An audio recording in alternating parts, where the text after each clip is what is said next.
لیف سەرژمێریەکان نایاسایی وەک کوردێن بەغدا ئاماژە پێتکەن ku hejmareka zor li malbatên Kurd li çendîn taxên Bexda akîncîne û ji wan malbatan Cafo, Qeralûsî û Delo û Baban û Sûremêrîne û hejmara wan di salên borî de nizîkî 600,000 kes bûn lê ji ber milmilaneyan siyasî û barê emnî û tundrewiya rejêma behsal navçûyî rêja Kurdan berevkên bûnê da çû. لزي وي صالي لشي كرد بغداد بان لشسد هزار بين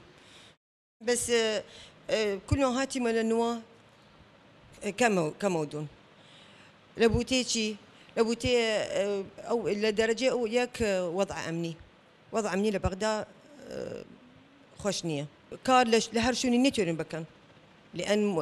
كرد خوما مهدده لا زال مهدده لبغداد وخصوصا لبشت استفتاء شو الاستفتاء قشتمان مهددين تقريبا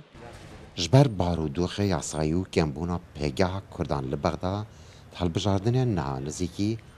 seh berbijêrên Kurd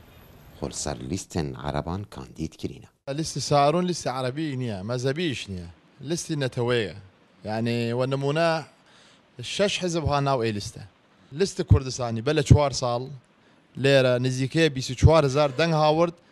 نرسية عتبة انتخابية چونك عتبة انتخابية 30,000 بلا ميسا زياتر بيا عتبة انتخابية 35,000 موكل لستة كردستاني لبغداد نياري مني هو مستحيلة امرو لي ظروفه او دنگ باريم. پشتی رویدانên 16 اکتوبرê li sala 2017 çendîn malbatên Kurdan li Bexda xwe tehrîb kirin û hilbijartinan de radgehînin ku ew dengî nedê bo Kurdan den û ne bo Ereban jî û wek tête gotin jî boçûnên wan beref alozbûneka aydolojî da diçîtin. بغايسا نيمه قالي بو عرب كردكان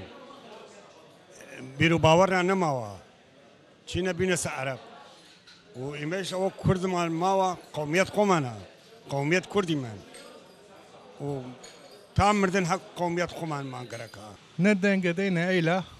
نبو كرديش كان صال إما انتخابات بو داين بو كرد هر دنگ داين بو كرد كرد بو إما هيش ناكا بتشتي هاوليريش ها بتشتي هاولير ها حسابتك هو عرب بيت ايلا الله تبيت تو كردي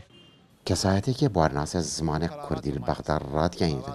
ku desthilatê Herêma Kurdistanê piştexwe di Kurdên Bexda kir û xwe ji wan dîrê xistin. أوتي أو جماعات الشيعة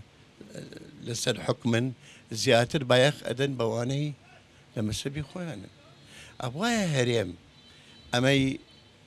رتشاو بكردايا ما دام زوربي أو كرداني بغاي زوربيان شيعة مسبن أبوايا أواني شحولي كان بايا بوي ريان كشن بلاي خوانا پشتی vdivdaçûna dengê Amerîka sebaret bi barûdûxê Kurdan li Bexda derkevt ku nasnama Kurdî li paytexta Iraqê beref li awaziyê da diçî lê hindek li ser bîr û bawerên Kurdî hatiye xwe mayne û radgehînin ku piştgiriya wan bû kandîdên Kurd vegeriyana nasnama Kurdiya li Bexda Nizar Ebdullah dengê Amerîka.